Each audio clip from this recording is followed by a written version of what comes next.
दोस्तों, अपने यहाँ एक बहुत पुरानी और सटीक कहावत है कि कुत्ते को घी हजम नहीं होता। कुछ ऐसा ही हाल इन दिनों हमारे पड़ोसी बांग्लादेश का हो चुका है। सरहद पार बैठे पाकिस्तान ने इसे थोड़ी सी थपकी क्या दे दी, पीठ पर थोड़ा सा बोयासीस पुष्ण किया कि इन्हें अचानक यह भ्रम हो गया कि यह महाशक्ति भारत के साथ अंतर्राष्ट्रीय सीमा पर कुछ भी कर सकते हैं। इन्हें लगा कि अगर यह सरहद पर जाकर भारत के स्मार्ट फेंसिंग को नुकसान पहुंचाएंगे या कंटीले तारों की फेंसिंग को उखाड़ कर फेंकेंगे तो भारत कुछ नहीं कर पाएगा, क्योंकि इनके पीछे पाकिस्तान खड़ा है। लेकिन इन नासमझ नीति नियंताओं ने एक बार भी यह नहीं सोचा कि जो पाकिस्तान खुद एलओसी पर भारतीय सेना के सामने हर रोज मुंह फांड की खाता है, घुटने टेकता है, वह भला इनकी क्या मदद करेगा। असल में वह खुद तो सीधे तौर पर भारत का सामना करने की हिम्मत नहीं जुटा पा रहा। इसीलिए वह भारत को एक साथ दो अलग अलग मोर्चों पर उलझाने के लिए इस पूर्वी सीमा पर इन्हें मोहरा बनाकर आगे कर रहा था। लेकिन दोस्तों, जैसे ही भारत ने अपनी संप्रभुता का असली दम दिखाया, अचानक बांग्लादेश के सुर पूरी तरह से बदल गए हैं। रणनीतिक गलियारों में भूचाल तब आ गया जब वहां के विदेश मंत्री खलील उर रहमान ने खुद अपनी संसद के पटल पर खड़े होकर एक ऐसा आधिकारिक कबूलनामा दे दिया जिसने पूरी दुनिया को सन्न कर दिया। उन्होंने बाकायदा पूरी दुनिया के सामने यह स्वीकार किया कि हमारे लोगों ने पाकिस्तान के उकसावे में आकर भारत के साथ सीमा पर कंटीले तारों को तोड़ने और सुरक्षा ग्रिड को नुकसान पहुंचाने जैसी ऐतिहासिक भूल को अंजाम दिया। संसद के भीतर सीधे तौर पर स्वीकार करते हुए उन्होंने कहा कि हमसे बहुत बड़ी रणनीतिक भूल हो गई है और हम भरोसा दिलाते हैं कि आगे से ऐसी हिमाकत दोबारा कभी नहीं होगी। लेकिन दोस्तों, सस्पेंस सिर्फ यहीं खत्म नहीं होता। विदेश मंत्री के इस बयान के ठीक बाद पूरे बांग्लादेश के भीतर एक अभूतपूर्व आंतरिक विरोध प्रदर्शन होने लगा है। वहां के कट्टरपंथी और उपद्रवी तत्वों ने ढाका की सड़कों पर उतरकर भारत के गृह मंत्री अमित शाह का पुतला फूंकना शुरू कर दिया है।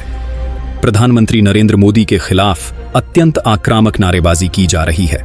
एक तरफ जहां वहां की सर्वोच्च संसद के भीतर भारत की शक्ति के सामने माफी मांगी जा रही है, तो वहीं दूसरी तरफ सड़कों पर भारत के शीर्ष नेतृत्व के खिलाफ गहरा आक्रोश व्यक्त किया जा रहा है।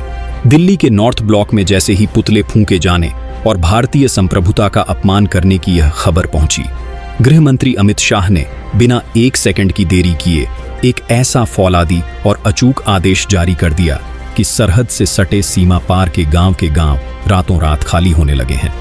विरोधी नेटवर्क में इतनी दहशत फैल गई है कि लोग अपनी सीमाएं छोड़कर पीछे भाग रहे हैं। इतना ही नहीं, इस पूरे घटनाक्रम के बीच स्वयं प्रधानमंत्री नरेंद्र मोदी ने कल यानी 20 जून को सीमावर्ती इलाकों का दौरा करते हुए एक ऐसा कड़क और ऐतिहासिक बयान दे दिया है जिसने बांग्लादेश की राजधानी ढाका के पूरे राजनीतिक और सैन्य कमांड सेंटर में पूरी तरह से हड़कंप मचा दिया है। आखिरकार प्रधानमंत्री मोदी ने 20 जून को ऐसा कौन सा बयान दिया जिससे विरोधी पनखेमा कांपा में उठा है। गृह मंत्री अमित शाह के उस गुप्त आदेश के भीतर ऐसा क्या है जिसने रातों रात सीमा पार के गांवों को खाली करवा दिया और पाकिस्तान के इस नापाक दोहरे मोर्चे के चक्रव्यूह को भारत ने कैसे नेस्तनाबूद किया। जानेंगे सब कुछ आज के इस बेहद प्रामाणिक और विस्तृत रणनीतिक विश्लेषण में। दोस्तों, ढाका की संसद में विदेश मंत्री खलील उर रहमान के उस एक बयान ने अंतर्राष्ट्रीय कूटनीति की मेज पर बैठे बड़े बड़े विशेषज्ञों को हक्का बक्का कर दिया। संसद के बंद कमरे से लेकर सार्वजनिक पटल तक हर कोई सन्न था जब उन्होंने खुले तौर पर यह माना कि भारत की सीमा पर जो तोड़फोड़ की घटनाएं हाल के दिनों में लगातार बढ़ रही थीं, उनके पीछे सीधे तौर पर इस्लामाबाद में बैठे रणनीतिक आकाओं का हाथ था। दरअसल यह कोई स्थानीय विवाद या अनजाने में हुई गलती नहीं थी, बल्कि यह भारत को पूर्वी मोर्चे पर इस कदर उलझा देने की एक सोची समझी अंतर्राष्ट्रीय साजिश थी ताकि भारत का ध्यान अपनी पश्चिमी सरहदों से थोड़ा भटक जाए। खुफिया रिपोर्टों के अनुसार पाकिस्तान की खुफिया एजेंसी ने सीमा पार के कुछ कट्टरपंथी गुटों और स्थानीय तस्करों को भारी फंडिंग और लॉजिस्टिक्स मुहैया कराए थे। उन्हें स्पष्ट निर्देश दिए गए थे कि भारत द्वारा अंतर्राष्ट्रीय सीमाओं को पूरी तरह सील करने के लिए जो आधुनिक फेंसिंग और बुनियादी ढांचे का निर्माण किया जा रहा है, उसे हर हाल में ठप करना है। उन्हें लगता थी कि यदि भारत ने इस पूरे कॉरिडोर को एक बार अभेद्य बना दिया तो भविष्य में भारत के खिलाफ किसी भी तरह के छद्म एजेंडे को ऑपरेट करना पूरी तरह नामुमकिन हो जाएगा। इसी उकसावे में आकर वहां के कुछ तत्वों ने भारतीय सीमाओं पर लगी अनभाड़न को निशाना बनाना शुरू किया। लेकिन वे यह भूल गए कि आज का भारत अपनी राष्ट्रीय सुरक्षा और संप्रभुता के मामलों में जरा सी भी ढिलाई बर्दाश्त नहीं करता। जब भारत के खुफिया नेटवर्क ने इस पूरी साजिश के पुख्ता डिजिटल सबूत और वित्तीय लेन देन के रिकॉर्ड्स अंतर्राष्ट्रीय मंचों पर साझा करने के संकेत दिए, तो सीमा पार के सियासी नेतृत्व के पैरों तले जमीन खिसक गई। उन्हें साफ दिख गया कि अगर भारत ने अपने कड़े आर्थिक और अराजनयिक सुरक्षा विकल्पों को एक्टिवेट कर दिया तो उनकी पूरी व्यवस्था एक झटके में ढह जाएगी। यही वजह थी कि विदेश मंत्री को बिना किसी शर्त के अपनी संसद में खड़े होकर देश और दुनिया के सामने इस भयानक भूल को स्वीकार करना पड़ा। उन्होंने साफ शब्दों में कहा कि पड़ोसी देशों के उकसावे में आकर भारत जैसी बड़ी वैश्विक महाशक्ति के साथ इस प्रकार का गतिरोध मोल लेना हमारे अपने राष्ट्रीय हितों के लिए आत्मघाती साबित हुआ है। उन्होंने गिड़गिड़ाते हुए भारत से इस कृत्यन के लिए सीधे तौर पर माफी मांगी। लेकिन दोस्तों, असली भू राजनीतिक ड्रामा तो इस कबूलनामे के ठीक बाद शुरू हुआ। जैसे ही यह बात वहां की सड़कों पर फैली कि उनके विदेश मंत्री ने भारत की फौलादी नीति के सामने पूरी तरह से घुटने टेक दिए हैं, वहां सक्रिय कट्टरपंथी संगठन और राजनीतिक विरोधी पूरी तरह से उग्र हो गए। उन्हें लगा कि यह उनके देश का सबसे बड़ा कूटनीतिक आत्मसमर्पण है। इसके बाद उन्होंने आम जनता को भड़काना शुरू किया और देखते ही देखते राजधानी की मुख्य सड़कों से लेकर सीमावर्ती इलाकों तक प्रदर्शनों का एक अंतहीन सिलसिला शुरू हो गया। सड़कों पर भारत विरोधी नारे गूंजने लगे और हमारे शीर्ष नेतृत्व के पुतले फूंके जाने लगे। लेकिन इन प्रदर्शनकारियों को इस बात का जरा भी अंदाजा नहीं था कि भारत के गृह मंत्री अमित शाह इस प्रकार की हरकतों पर किस कदर पैनी नजर बनाए हुए थे। जैसे ही दिल्ली के कमांड सेंटर को इन हिंसक गतिविधियों और भारतीय संप्रभुता का अपमान की लाइव सैटेलाइट और ग्राउंड रिपोर्ट्स मिली, अमित शाह ने तुरंत सीमा सुरक्षा बल के महानिदेशक के साथ एक आपातकालीन वायरलेस कॉन्फ्रेंस की और एक ऐसा अभूतपूर्व आदेश जारी कर दिया जिसने सीमा पार के पूरे इलाके की हवा बदल दी। आखिर क्या था अमित शाह का वह फौलादी आदेश जिसने सरहद पार खलबली मचा दी? चलिए इस रहस्य के सबसे बड़े पन्ने को खोलते हैं। दोस्तों, मैं आपको भरोसा दिलाता हूं, असली खेल तो अब शुरू हुआ है। यह वीडियो देखने के बाद अंतर्राष्ट्रीय राजनीति को देखने का आपका नजरिया पूरी तरह बदल जाएगा। लेकिन इस बड़ी खबर की गहराई में जाने से पहले मुझे आपसे एक बहुत जरूरी बात करनी है। दोस्तों, जब भी देश की शान और तिरंगे की गरिमा की बात आती है, कुछ लोग अजीब सी चुप्पी साध लेते हैं। अगर आपको सच में गर्व है कि आप भारतीय हैं, अगर आपके अंदर वह जोश है जो हर देशभक्त में होना चाहिए, तो अभी इसी वक्त इस वीडियो को लाइक कीजिए, the news network India 1 channel को सब्सक्राइब कीजिए और कमेंट बॉक्स में इतनी जोर से लिखिए भारत माता की जय कि इसकी गूंज इस्लामाबाद तक सुनाई दे। दुनिया को पता चले कि यह 2026 का नया भारत है जो आंखों में आंखें डालकर बात करना जानता है। तो चलिए वापस आते हैं उस सवाल पर जिसने दुनिया को हिला रखा है। दोस्तों, नई दिल्ली के नॉर्थ ब्लॉक से गृह मंत्री अमित शाह द्वारा जारी हुआ वह आदेश कोई सामान्य रूटीन सुरक्षा निर्देश नहीं था। जब दिल्ली को यह इनपुट मिला कि सरहद पार बैठी ताकतें एक तरफ संसद में बेबसी का नाटक कर रही हैं और दूसरी तरफ सड़कों पर उपद्रवियों को खुली छूट दे रही हैं, तो भारत ने अपनी रक्षा नीति का सबसे कड़ा गियर बदल दिया।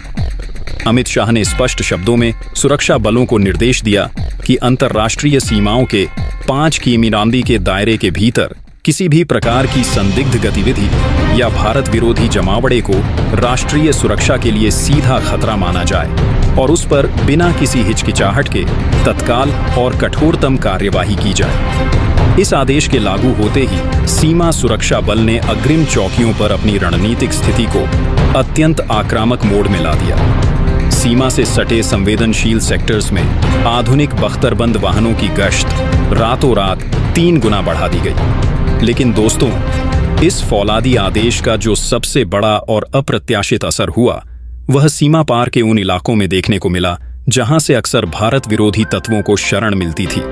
खुफिया रिपोर्टों के मुताबिक जैसे ही भारतीय सुरक्षा ग्रिड ने अपनी चौकियों पर कॉम्बैट रेडी पोस्चर अख्तियार किया और अत्याधुनिक हथियारों से लैस स्पेशल क्विक रिएक्शन टीमों को अग्रिम मोर्चों पर तैनात किया, सीमा पार के सीमावर्ती गांवों में जबरदस्त दहशत फैल गई। वहां के स्थानीय निवासियों और संदिग्ध गतिविधियों में लिप्त हैंडलर्स को यह भली भांति समझ आ गया कि भारत इस बार केवल सीमाओं की रक्षा नहीं कर रहा, बल्कि किसी भी दुस्साहस का ऐसा करारा जवाब देने की तैयारी में है जिसकी कल्पना भी उन्होंने नहीं की थी। परिणाम स्वरूप सरहद पार के कई संवेदनशील पैचेस से सटे गांव रातों रात पूरी तरह से खाली होने लगे। लोग अपने घरों को छोड़कर आंतरिक सुरक्षित इलाकों की तरफ पीछे हटने को मजबूर हो गए। भारतीय सुरक्षा तंत्र की इस अभूतपूर्व मुस्तैदी ने बिना एक भी राउंड फायर के विरोधी नेटवर्क के पूरे लॉजिस्टिकल सपोर्ट सिस्टम को तहस नहस करके रख दिया। इस जबरदस्त सुरक्षा घेरेबंदी के बीच भू राजनीतिक गलियारों में सबसे बड़ा रणनीतिक भूचाल तब आया जब देश के प्रधानमंत्री नरेंद्र मोदी ने खुद आगे बढ़कर मोर्चा संभाला। कल यानी 20 जून को प्रधानमंत्री ने सीमावर्ती क्षेत्रों के एक बेहद महत्वपूर्ण और संवेदनशील हिस्से का दौरा किया। वहां उन्होंने न केवल हमारे जांबाज जवानों का हौसला बढ़ाया, बल्कि देश की संप्रभु रक्षा नीति को लेकर एक ऐसा ऐतिहासिक और बुलंद बयान जारी कर दिया जिसने सीमा पार की राजधानी ढाका से लेकर इस्लामाबाद तक के पूरे रक्षा और राजनीतिक गलियारों में एक गहरा हड़कंप मचा दिया है। प्रधानमंत्री मोदी ने अपने संबोधन में साफ शब्दों में वैश्विक मंचों को क्या संदेश दिया? 20 जून के उस ऐतिहासिक बयान के भीतर ऐसा कौन सा बड़ा रणनीतिक संकेत छुपा हुआ था जिसने विरोधियों के होश उड़ा दिए? और भारत ने इस पूर्वी कॉरिडोर को हमेशा के लिए सील करने के लिए कौन सा ऐसा अंतिम चक्रव्यूह एक्टिवेट कर दिया है जिसके सामने पूरी दुनिया नतमस्तक हो चुकी है? चलिए इस रणनीतिक विश्लेषण के सबसे बड़े, अंतिम और रोंगटे खड़े कर देने वाले भाग की तरफ बढ़ते हैं। दोस्तों, अब समय आ गया है उस सबसे बड़े रणनीतिक रहस्य से पर्दा उठाने का जिसने सीमा पार मचे इस भारी हाहाकार और वहां के पूरे राजनीतिक कमांड स्ट्रक्चर को बैकफुट पर ला दिया है। 20 जून को सीमावर्ती क्षेत्र की अग्रिम चौकियों के दौरे पर प्रधानमंत्री नरेंद्र मोदी ने जो शब्द कहे, वे केवल एक सामान्य भाषण नहीं थे, बल्कि वे नए और आत्मनिर्भर भारत का एक ऐसा कड़ा अल्टीमेटम थे जिसने विरोधियों के पूरे मंसूबों पर पानी फेर दिया है। प्रधानमंत्री ने स्पष्ट और दो टूक शब्दों में वैश्विक मंचों को संदेश देते हुए कहा कि भारत अपनी संप्रभु सीमाओं की सुरक्षा और अपने राष्ट्रीय बुनियादी ढांचे के विकास के मामलों में किसी भी प्रकार का हस्तक्षेप, कूटनीतिक दबाव या बाहरी उकसावा कतई बर्दाश्त नहीं करेगा। हमारी सुरक्षा प्रणाली को नुकसान पहुंचाने की हर एक नापाक कोशिश का जवाब अब उसी फौलादी भाषा में दिया जाएगा जिसे विरोधी बहुत अच्छी तरह समझते हैं। प्रधानमंत्री के इस कड़े बयान ने ढाका से लेकर पाकिस्तान के रणनीतिक गलियारों तक यह पूरी तरह साफ कर दिया कि भारत अब किसी के बहकावे में आने वाला नहीं है। यह आज का सशक्त भारत है जो अपनी राष्ट्रीय संप्रभुता के लिए कोई भी बड़ा और कड़ा नीतिगत कदम उठाने से 1 इंच भी पीछे नहीं हटता। गृह मंत्रालय और प्रधानमंत्री के इन सख्त निर्देशों के बाद भारतीय सुरक्षा बलों ने इन सभी संवेदनशील नदी और दुर्गम पैचेस पर स्मार्ट बॉर्डर मैनेजमेंट का एक ऐसा अभेद्य बौद्ध डिजिटल चक्रव्यूह एक्टिवेट कर दिया है जिसकी काट दुनिया की किसी भी विरोधी ताकत के पास नहीं है। इन दुर्गम इलाकों में अब भारत ने अपनी स्वदेशी तकनीक से निर्मित अत्याधुनिक laser walls, high end thermal image कैमरे और बेहद संवेदनशील अंडर वाटर सेंसर ग्रिड तैनात कर दिए हैं। ये आधुनिक सेंसर पानी के भीतर होने वाली मामूली सी हलचल या जमीन पर कंटीले तारों के पास आने वाले किसी भी अज्ञात तत्व को 1 सेकंड के 100वें हिस्से के भीतर डिटेक्ट कर लेते हैं। यह पूरा डिजिटल सुरक्षा जाल सीधे भारतीय कमांड सेंटर और AI संचालित सर्विलांस ड्रोनों के साथ 24 घंटे रियल टाइम में कनेक्टेड रहता है। जैसे ही कोई उपद्रवी या संदिग्ध तत्व भारत की इस संप्रभु सीमा सुरक्षा बाड़नवन के करीब आकर किसी भी प्रकार की छेड़छाड़ करने की कोशिश करता है, बिना कोई इंसानी आवाज किए सीधे हमारे क्विक रिएक्शन कप्तानों के पास लाइव वीडियो और सटीक लोकेशन अलर्ट पहुंच जाता है। इसके बाद हमारे निजामबाज जवान पलक झपकते ही उस पूरे इलाके की ऐसी घेरेबंदी कर देते हैं कि विरोधी तत्वों को अपनी जान बचाने के लिए भागने का रास्ता तक नसीब नहीं होता। यह आधुनिक और आत्मनिर्भर भारत का वह नया अडिग चेहरा है जहां राष्ट्रीय संप्रभुता और देश की सुरक्षा के फैसलों को किसी राजनीतिक ढुलमुल नीति या बाहरी कूटनीतिक दबाव के तहत कमजोर नहीं होने दिया जाता।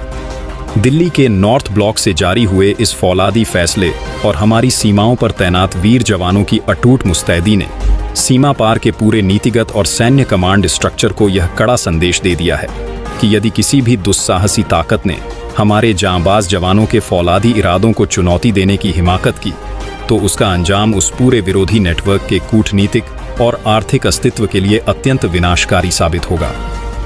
तो दोस्तों, दिल्ली के सत्ता गलियारों में चली इस हाईएस्ट कूटनीतिक बिसात, गृह मंत्री अमित शाह द्वारा दिए गए इस कड़े चाणक्य जवाब और हमारी सरहदों पर तैनात सुरक्षा बल के इस अडिग रुख पर आपका क्या सोचना है?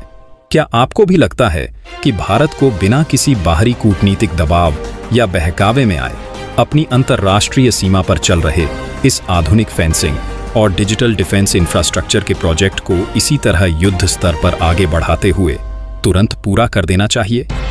अपनी बहुमूल्य जोश और राष्ट्रीय गौरव से भरी राय नीचे कमेंट बॉक्स में पूरे गर्व के साथ जरूर दर्ज करें।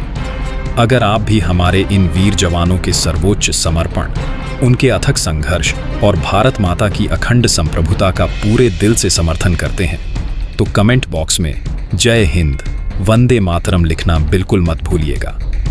देखते हैं आज कितने देशवासी हमारे इन हीरोज के स्टैंड के साथ मजबूती से खड़े हैं। इस अत्यंत महत्वपूर्ण, प्रामाणिक और इनसाइड भू राजनीतिक विश्लेषण को अपने दोस्तों और परिवार के साथ ज़्यादा से ज़्यादा सोशल मीडिया पर शेयर करें, ताकि हर एक सच्चे देशवासी को हमारी सीमाओं की इस असली ताकत और कूटनीतिक जीत का पता चल सके।